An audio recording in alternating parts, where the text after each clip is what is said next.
न चाहते हुए भी बाहर गलियारे में प्रतीक्षा कर रहे अधीश को भीतर हो रही सारी बातें सुनाई दे रही थीं। लेकिन वो भी समझ नहीं पा रहा था कि कुलपति ने ऐसा क्यों कहा। क्या होने वाला था अधीश का भविष्य? उसे मंदार में जगह मिलेगी या नहीं? वैसे रिवाज के अनुसार अब एक स्थायी सदस्य बनने की योग्यता अधीश ने हासिल कर ली थी। फिर भी यदि किसी को उसकी योग्यता पर शंका थी तो वो क्या कर सकता है? मंदार में लगभग सारे छात्र ही वापस आ चुके थे। वे सब भी अधीश की उपलब्धि पर आश्चर्य कर रहे थे। गुरु सूर्यभान ने जब कुलपति नारायण देव की शर्तें सुनी तो उनका चेहरा क्रोध से तमतमाने लगा। नारायण देव का कहना था कि अधीश को स्थायी सदस्य बनाया जाए या नहीं, इस बात का फैसला अब प्रबंधकों और वरिष्ठ सदस्यों की सभा ही करेगी। सूर्यभान उसी तरह गरजे, लेकिन क्यों? अधीश जैसा छात्र मंदार में न कभी आया है न आएगा। उसके साथ ये भेदभाव क्या सिर्फ इसलिए हो रहा है क्योंकि वो मेरा छात्र रहा है? नारायण देव ने कहा, नहीं सूर्यभान जी, आप गलत समझ रहे हैं। बात दरअसल ये है कि जब अधीश ने 6 तत्व मंत्र सफलतापूर्वक सीख लिए थे तभी से उसकी तुलना विक्रम के साथ हो रही है और अब तो वो प्रथम श्रेणी का मांत्रिक बन गया है। तो गुरु सूर्यभान ने उनकी बात बीच में ही काट दी। तो क्या गजब होने वाला है नारायण देव जी? मैं भी तो सुनूं। नारायण देव ने कहा, यदि अधीश ने भी विक्रम की ही तरह मंदार के साथ धोखा किया और गुरु सूर्यभान इससे आगे सुन नहीं सकते थे। उनकी बुझी हुई आंखों में जैसे थोड़ी और राख पड़ गई और माथे पर स्थित तीसरी आंख अंगारे की तरह दहक उठी। अभी नारायण देव की बात पूरी भी नहीं हुई थी कि वे बीच में ही बोल पड़े, ठीक है, आप सभा बुला लीजिए। अब सभी के सामने मैं अपनी बात रखूंगा। उधर गलियारे में बैठे अधीश ने जब विक्रम का नाम सुना तो उसके कान खड़े हो गए। जिस बात से वो सबसे ज्यादा चिढ़ता है वही उसके सामने हर बार क्यों आती है। इतने में क्रोध से पैर पटकते हुए गुरु सूर्यभान भी बाहर आ गए। इसके बाद उन्होंने अधीश से भी कोई बात नहीं की। उस रात अधीश ठीक से सो भी नहीं सका। अब जाकर उसके ध्यान में ये बात आई कि उसे गुरु सूर्यभान की ओर से ही बुलावा भेजा गया था, न कि मंदार के कार्यालय से। यह सोच सोचकर ही अधीश को बहुत बुरा लग रहा था कि वो यहां अवांछित है और अब तक तो उसने किसी को भी, यहां तक कि गुरु सूर्यभान को भी किले से प्राप्त हुई उस नई अंधेरी शक्ति के बारे में भी नहीं बताया था। न जाने क्या सोचकर उसने ये बात छुपा ली थी। यदि ये भी सबको पता चल गया तो फिर कोई भी उस पर भरोसा नहीं कर पाएगा। आज फिर एक बार उसकी उपलब्धियां ही उसके सामने समस्या बन चुकी थी, लेकिन उसे गुरु सूर्यभान पर पूरा भरोसा था। अगले दिन की सभा में उपस्थित सभी सदस्यों की यही एक समस्या थी। सभी एक सुर में अधीश की तुलना विक्रम से कर रहे थे। सबकी बात सुनने के बाद गुरु सूर्यभान खड़े हुए और बिल्कुल शांत और स्थिर आवाज में कहा, मैं आप सबकी आशंकाएं सुन चुका हूं। अब मैं अपनी बात रखना चाहता हूं। अधीश और विक्रम एक जैसे नहीं हो सकते, बल्कि मैं तो कहूंगा दुनिया में कोई भी 2 इंसान एक जैसे नहीं हो सकते। फिर भी यदि आप सबको शक है तो मैं सूर्यभान आज इस सभा के सामने शपथ लेता हूं कि यदि मेरा छात्र मंदार के खिलाफ जाता है या इस संस्था को धोखा देता है तो मैं खुद उसकी जान ले लूंगा। ये सुनते ही सभा में कुछ देर के लिए सन्नाटा छा गया। गुरु सूर्यभान की बात सुनकर सभी स्तब्ध रह गए थे। मंदार के सबसे वरिष्ठ सदस्य, जो 7वीं श्रेणी के मांत्रिक थे, गुरु ब्रह्मदत्त ने कहा, क्या तुम चंद्रभान को भी भूल गए हो सूर्यभान? इसी विक्रम की वजह से।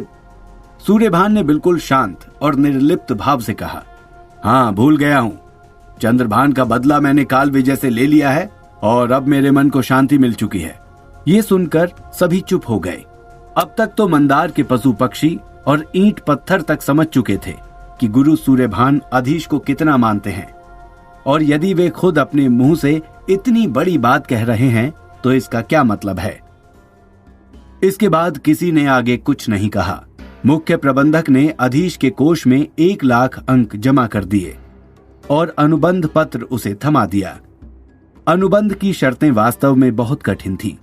कोई भी स्थायी सदस्य कभी भी मंदार के खिलाफ नहीं जा सकता था, अन्यथा मंदार से मिली शिक्षा छीन लेने के अलावा खतरनाक सजा भी भुगतनी पड़ सकती थी। लेकिन अधीश के सामने तो एक सबसे मुश्किल सजा थी। और वो उसके प्रिय गुरु सूर्यभान ने खुद तय की थी। एक बार फिर मुख्य प्रबंधक ने अधीश को वे सारी शर्तें पढ़कर सुनाई। हस्ताक्षर करने से पहले अधीश ने गुरु सूर्यभान की ओर देखा। उन्होंने अधीश को आश्वस्त रहने का इशारा किया। इसके बाद अधीश को मंदार का स्थायी सदस्य होने का प्रमाण दिया गया।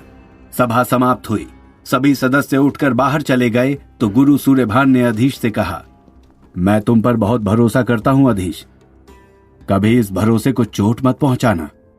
अधीश की आंखें नम हो गईं।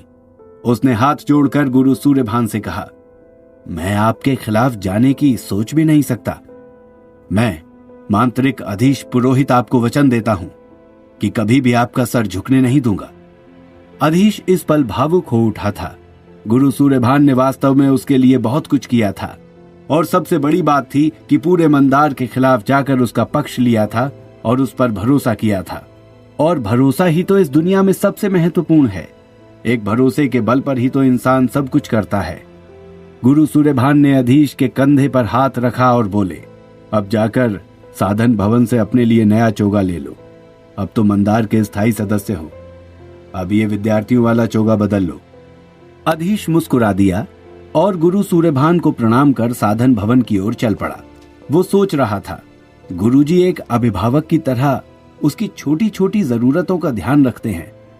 उसे तो याद भी नहीं था कि अब उसे अपना पुराना चोगा बदल लेना चाहिए। साधन भवन की ओर जाते हुए अधीश ने देखा कि रास्ते में मिलने वाले सभी छात्र उसकी ओर कुछ अजीब सी निगाहों से देख रहे हैं। अधीश ने उन पर ध्यान नहीं दिया और सीधा चलता रहा। वो अब समझ चुका था कि उसे इस सब की आदत डाल लेनी चाहिए। पहले ही यहाँ के छात्र और शिक्षक सभी उसे अपने से अलग समझते थे। अब तो स्थिति बिल्कुल ही बदल चुकी थी। अब यदि वो इन सब बातों पर ध्यान लगाएगा तो अपना काम भी नहीं कर पाएगा। साधन भवन के प्रमुख प्रबंधक ने आते ही उसे पहचान लिया। आओ आओ मांत्रिक अधीश, तुम शायद नया चोगा लेने आए होगे। अधीश बोला, जी महाशय।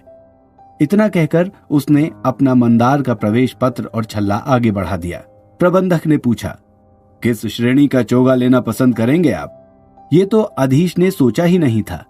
मंदार के स्थायी सदस्यों के पास जो चोगे होते हैं वो रक्षा कवच की तरह काम करते थे।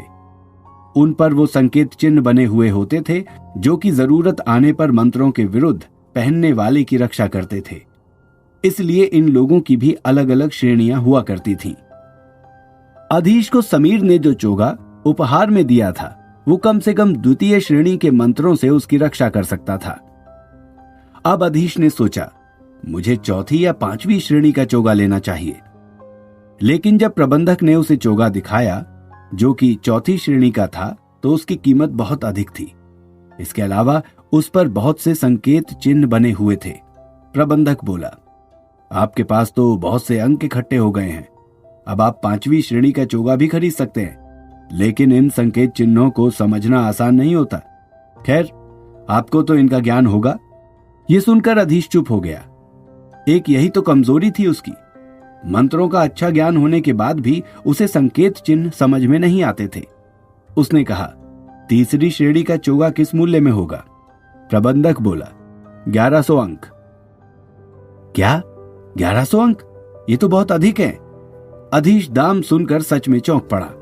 प्रबंधक हंसते हुए बोला, अब आपके लिए 1100 अंक कोई बड़ी राशि नहीं होनी चाहिए। अंत में अधीश ने तृतीय श्रेणी का ही चोगा खरीदा और मूल्य चुकाकर बाहर आ गया। अगले दिन वो जब गुरु सूर्यभान के पास पहुंचा तो उसने नया चोगा पहन रखा था। गुरु सूर्यभान ये देखकर प्रसन्न हुए और बोले, अब तुम पूरी तरह से मंदार के सदस्य लग रहे हो। फिर आगे किस विषय का अध्ययन करने का विचार है? अधीश ने कहा, आप जो कहेंगे गुरुजी, वही विषय में पढ़ लूंगा, लेकिन संकेत चिन्हों की कक्षा में इस बार मुझे विशेष ध्यान देना है। संकेत चिन्ह देखकर मुझे ऐसा लगता है जैसा भैंस को काले अक्षर देखकर लगता होगा। अधीश की ये बात सुनकर गुरु सूर्यभान ठठाकर हंस पड़े और बोले, ये इतना भी कठिन नहीं है बेटे, और तुम्हारे जैसे मेहनती छात्र के लिए तो बिल्कुल भी नहीं। इसके अलावा और कौन से मंत्र चुनने का सोचा है तुमने? अब तुम्हें द्वितीय श्रेणी का मांत्रिक बनने के लिए तैयारी करनी होगी। अधीश ने कहा, अभी तो मैंने कुछ भी नहीं सोचा गुरुदेव। बीच का ये समय इतना उथल पुथल भरा रहा कि भविष्य के बारे में मैं कुछ भी निश्चय ही नहीं कर सका। सूर्यभान सर हिलाते हुए बोले, सो तो है, लेकिन अब ध्यान रखना कि द्वितीय श्रेणी के मंत्रों के संबंध में मैं तुम्हारी कोई सहायता नहीं कर सकूंगा। सब कुछ तुम्हें खुद ही हासिल करना होगा और खुद ही मेहनत करके सीखना होगा। यह सुनकर अधीश को थोड़ी निराशा हुई, लेकिन उसने कुछ कहा नहीं। उसके चेहरे के भावों को समझकर गुरु सूर्यभान बोले, बस एक जगह मैं तुम्हारी सहायता कर सकता हूं, एक महत्वपूर्ण शक्ति को प्राप्त करने में, जो मंदार में आज तक मेरे अलावा और कोई नहीं पा सका। समझ रहे हो ना? लेकिन अधीश कुछ भी नहीं समझा था। वो बस चमत्कृत सा गुरु सूर्यभान के चेहरे की ओर देखे जा रहा था। उसे इस तरह चकित देखकर गुरु सूर्यभान ने कहा, कल सुबह तैयार रहना, मैं तुम्हें कहीं लेकर चलूंगा। अब जाओ, अपनी अन्य कक्षाओं के बारे में पता करो। गुरुजी की आज्ञा लेकर अधीश चला गया और कक्षाओं के बारे में पता करता रहा। अभी मंदार में कक्षाएं लगनी शुरू नहीं हुई थी। नए छात्र आते जा रहे थे और पुराने छात्र जो प्रथम श्रेणी के मंत्र सिद्ध नहीं कर सके थे, उनकी विदाई हो रही थी। इस कारण माहौल अभी अनिश्चित ही था। लेकिन अधीश का मन कहीं भी नहीं लग रहा था। अपने कमरे में आकर वो पलंग पर लेट गया। लेटकर भी वो बस गुरु सूर्यभान की बात के बारे में सोच रहा था। किस शक्ति के बारे में बात कर रहे थे गुरुजी? क्या उनकी ही अंधेरी शक्ति यानी कि अंधकार नेत्र? बस यही तो है जो मंदार में किसी के पास नहीं है। ये विचार आते ही वो उछल कर बैठ गया। अंधकार नेत्र जैसी शक्ति का विचार ही अपने आप में बहुत रोमांचक था। लेकिन क्या मैं इस योग्य हूं? क्या गुरु सूर्यभान मुझे इस लायक समझते हैं? अधीश के मन में सैकड़ों सवाल थे, लेकिन इन सब के उत्तर के लिए उसे कल तक का इंतजार करना था। उसने अपने मन को एकाग्र किया और ध्यान लगाने की कोशिश की। कुछ ही देर बाद वो सोने के लिए पलंग पर लेट गया और जल्दी ही गहरी नींद में डूब गया। कई दिनों से तरह तरह की चिंताओं के कारण वो ठीक से सो नहीं सका था, इसलिए अगले दिन वो काफी देर तक सोया रहा। जब उसकी आंख खुली तो सूर्योदय हो चुका था। वो घबराकर उठ बैठा।